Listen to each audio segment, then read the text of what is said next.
Athletics versus Washington Nationals, the two last-place teams, one in the AL West and the other in the NL East, square off in the final game of their three-game series in D.C. on Thursday afternoon. The pitching matchup in the series finale will feature Athletics lefty Jacob Lopez, 4'6", 3.99, taking on the National southpaw Mitchell Parker, 7'11", 5.35. The Athletics have had a difficult season as they continue to play without a true home in Sacramento, waiting for the team's eventual move to Las Vegas. They are in last place in the AL West and are preparing for another season out of the playoff picture. On Tuesday night, however, the Athletics offense showed out in an impressive 16-7 win in the series opener in Washington. The star of the night was catcher Shea Langeliers. Langeliers, leading off for the first time, smashed 3 home runs and went 5 for 5 to pace the Athletics' attack. The Athletics have now won 3 of their last 5 games heading into Wednesday night's game with the Nationals.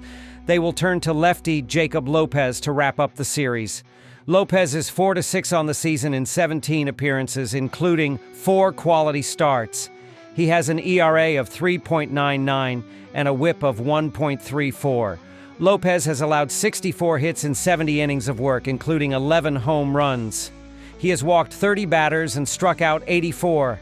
The Athletics have won 3 of Lopez's last 5 starts. He is 2-3 on the road this season with an ERA of 4.96 in 9 games. The Washington Nationals continue to sink in. What has been a dismal season, the team is in last place in the NL East and has dropped 6 straight games heading into Wednesday night's Game 2.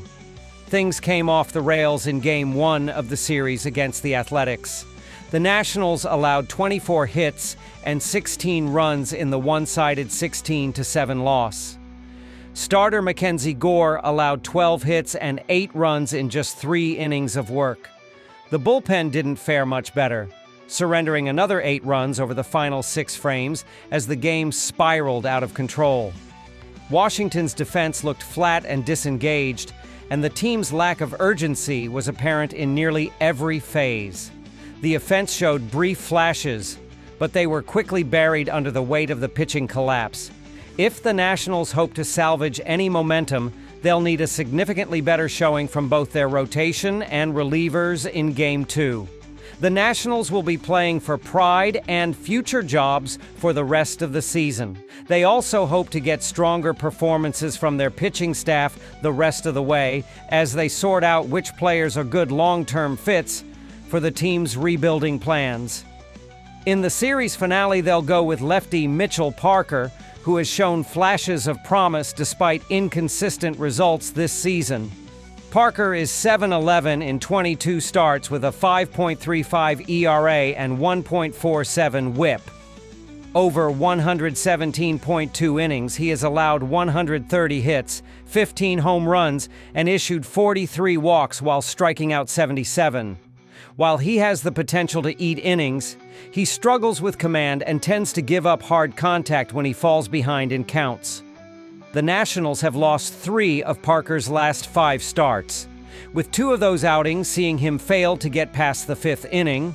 At home, Parker is 5-6 with a 4.77 ERA across 12 starts at Nationals Park, showing slightly better control and poise, but still vulnerable to multi-run innings. As the Nationals evaluate their roster for 2026 and beyond, Parker's ability to consistently perform against tough lineups down the stretch could factor heavily into whether he remains in the long-term rotation plans.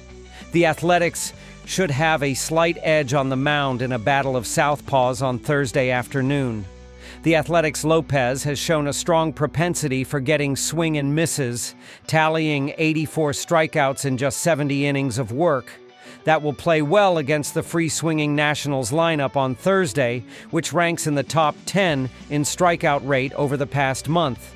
The Athletics have also won 3 of Lopez's last 5 starts, and he's been particularly effective when pitching with early run support. Nationals starter Mitchell Parker has slowed down in the latter stages of the season and now has allowed 130 hits in just 117.2 innings of work. including 18 hits and 9 runs over his last 2 starts.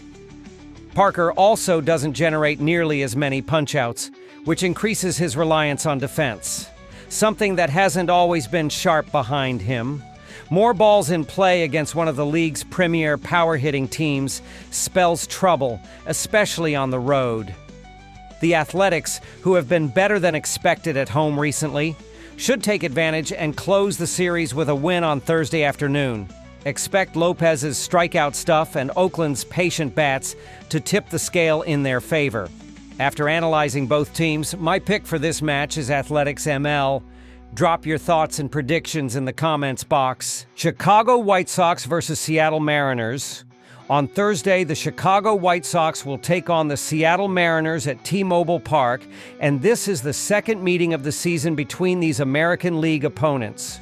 The Mariners lead the series 8-2 over the last 10 meetings, and the over was 5-4-1 in those games. Chicago, 42-71 SU, 65-48 RL, and 51-55-7 OU, won 2 of 3 against Los Angeles, AL, in its previous series. The White Sox are 5-5 in their last 10 games. The over was 6-2. The Southsiders will start right-hander Shane Smith on Thursday against the Mariners.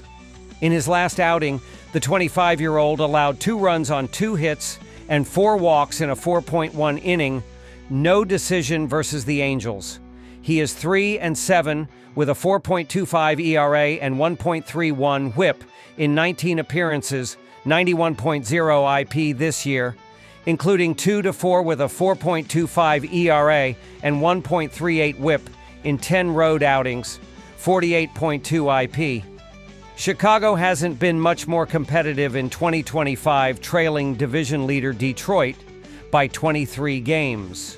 The White Sox did enter this series with some momentum, though, as they are 10-6 since the All-Star break. Seattle, 61-53 SU, 50-64 RL, and 61-48-5 OU, won 3 of 4 against Texas in its previous series. The Mariners are 6-4 in their last 10 games. The under went 6-4. Seattle will turn to right-hander Logan Gilbert tomorrow against the White Sox. In his last appearance, 6.0 innings, no decision versus the Rangers, the 28-year-old allowed 3 runs and 5 hits with 7 Ks. He is 3-4 with a 3.45 ERA and 0.98 WHIP in 15 starts, 78.1 IP this year, including 2-2 with a 2.27 ERA and 0.67 WHIP in 9 home starts, 47.2 IP.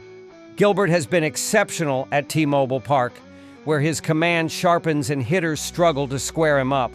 Opponents are batting just .172 against him at home, and his ability to limit walks, only 1.2 walks per 9 innings on the season, makes him an ideal fit for a ballpark that rewards efficient, fly ball-heavy pitching.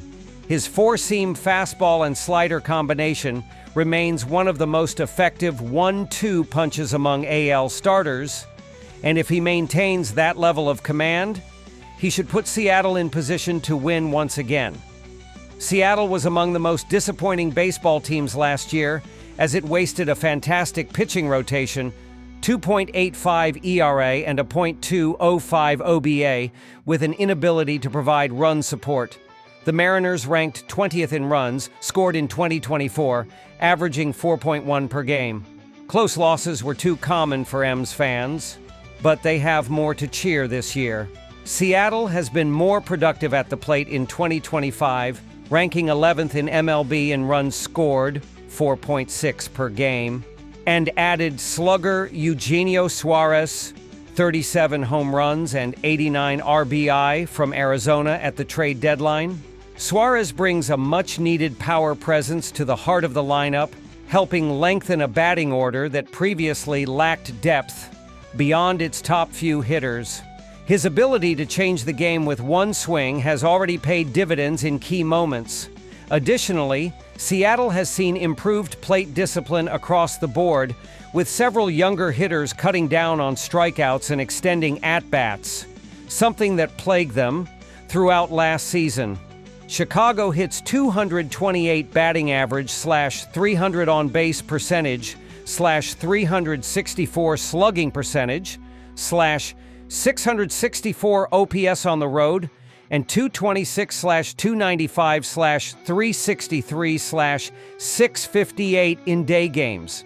It's one of the least productive offensive ball clubs. The White Sox stayed hot after the break, but scored just 3 runs in the opener.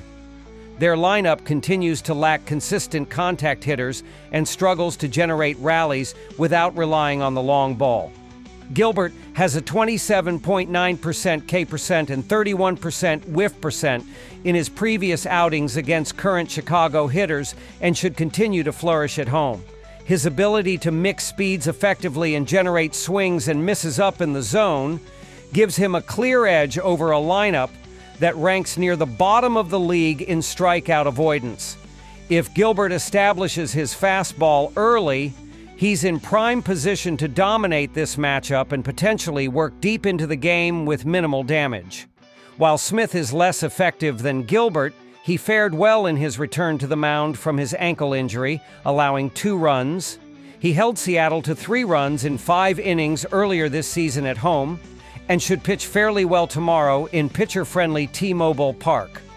With an improved White Sox bullpen, 13th in ERA this season after ranking 28th last year, backing him up, I don't anticipate a high-scoring performance by Seattle either. Smith's pitch command looked sharper in his last outing, and if he can continue locating his off-speed stuff early in counts, he could neutralize Seattle's right-handed heavy lineup. The cooler evening temperatures in Seattle could also favor pitchers, further tilting the environment toward a low-scoring affair. If the bullpen avoids heavy traffic late, Chicago has a decent chance of keeping this one within reach, or even pulling off a road upset. After analyzing both teams, my pick for this match is Mariners cover run line. Drop your thoughts and predictions in the comments box. Cincinnati Reds versus Pittsburgh Pirates. It's the opening game of a 4-game weekend series on the diamond in the Steel City between NL Central rivals as the Cincinnati Reds travel to the Keystone State to face the Pittsburgh Pirates Thursday night, and Cincinnati closed a 3-game set on the road against the Cubs Wednesday afternoon and missed a chance to sweep the set as they were beaten 6-1. Pittsburgh played the rubber game of a 3-game set against the Giants at home Wednesday afternoon, falling 4-2. In the season series between the teams, the Reds own a 4-2 advantage, though the Pirates took 2 of 3 at home in the most recent set, May 19th to 21st. Cincinnati missed a chance to sweep the Cubs on the road as they were downed in the series finale, snapping a 2-game win streak. The Reds entered Wednesday night 60-55 and stood 3rd in the NL Central, 10 games behind the Brewers for the top spot. They were 3 games behind the Mets for the final wildcard spot in the National League. Against Chicago Wednesday, Cincinnati was held to 4 hits with TJ Friedl picking up 2 of them. The Reds went 0 for 5 with runners in scoring position in the contest. Andrew Abbott, 8-2, took the loss as he allowed 4 runs on 7 hits with 2 walks and 3 strikeouts over 6.2 innings before departing.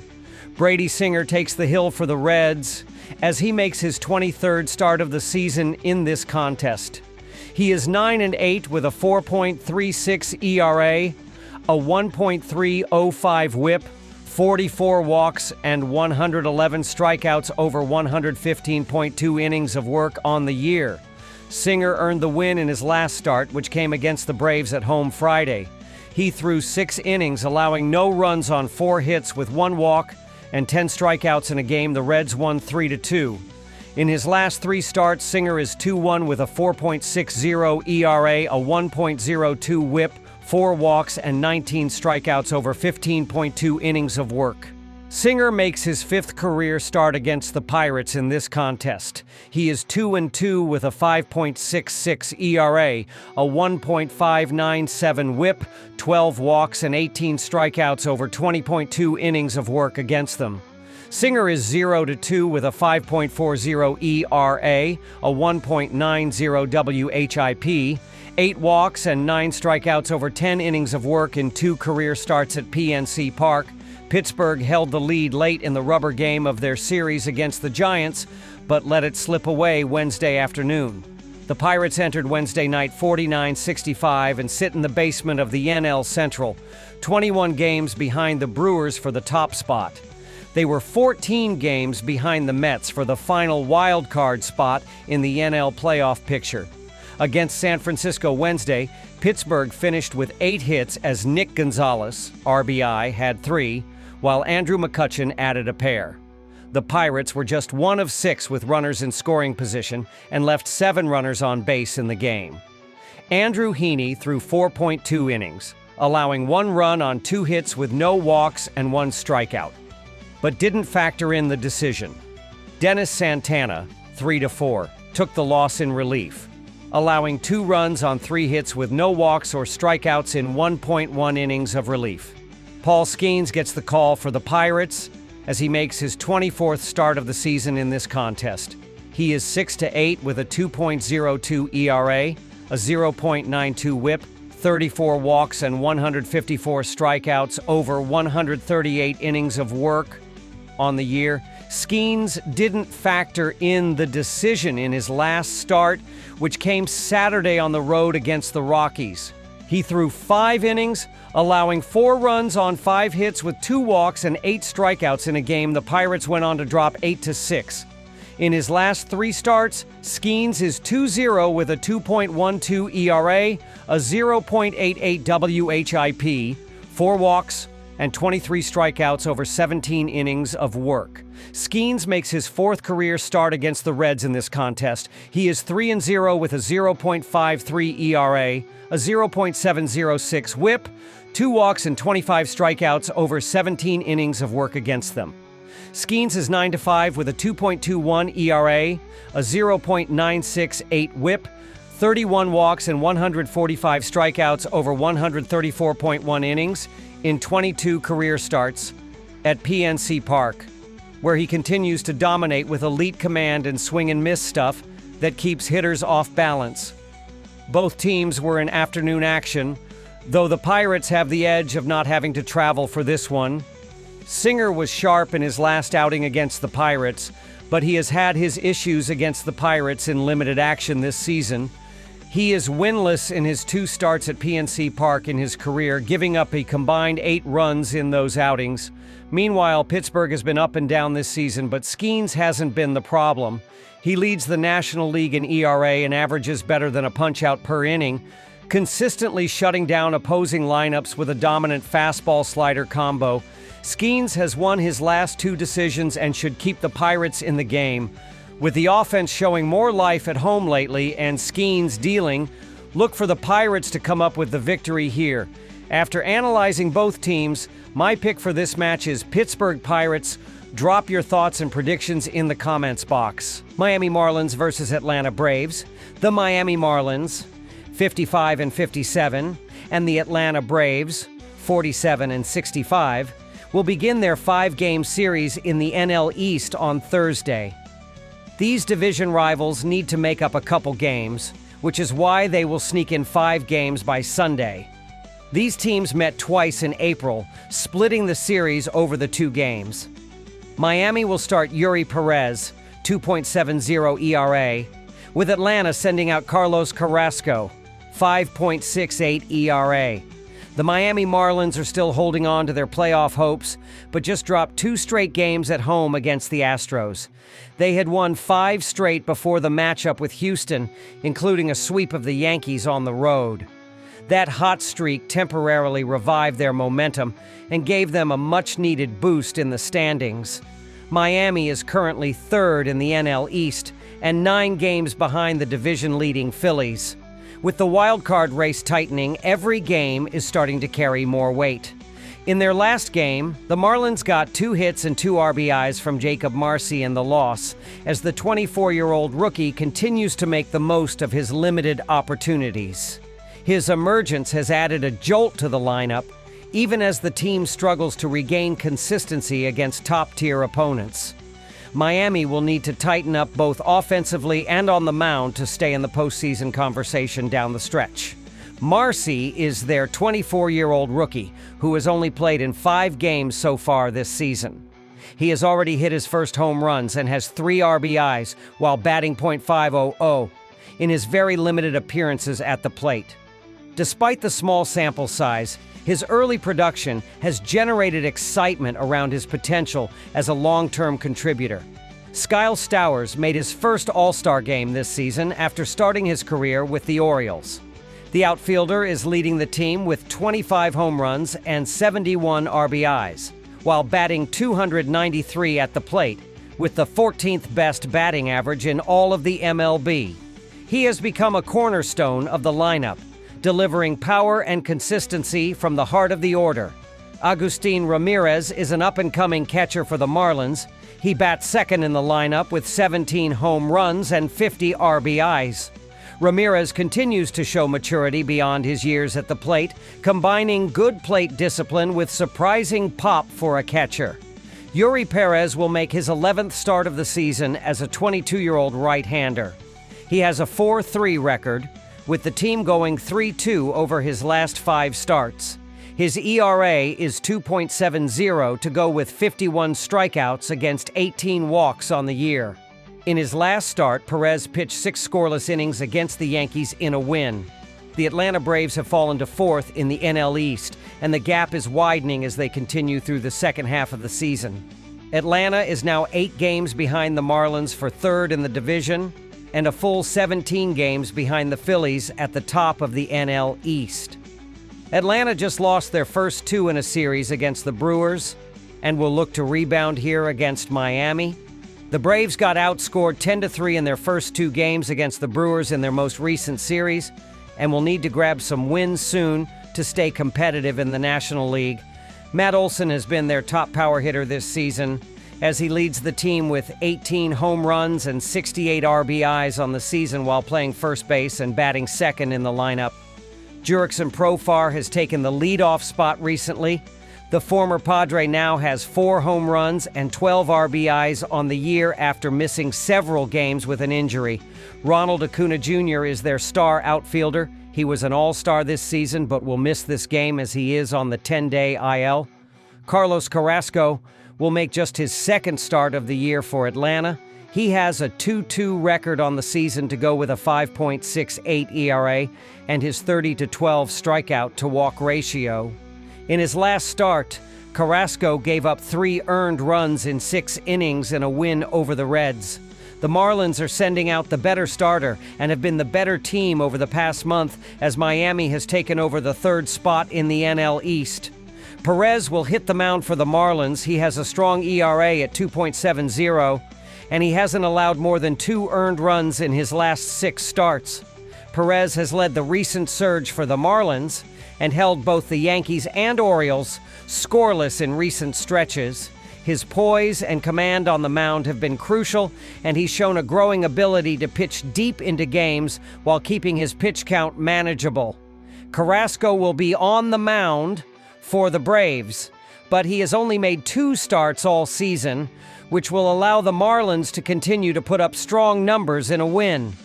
With Carrasco still building stamina and command, Miami's aggressive offense should find early success, especially if they can force him into long innings and get to the bullpen by the middle frames.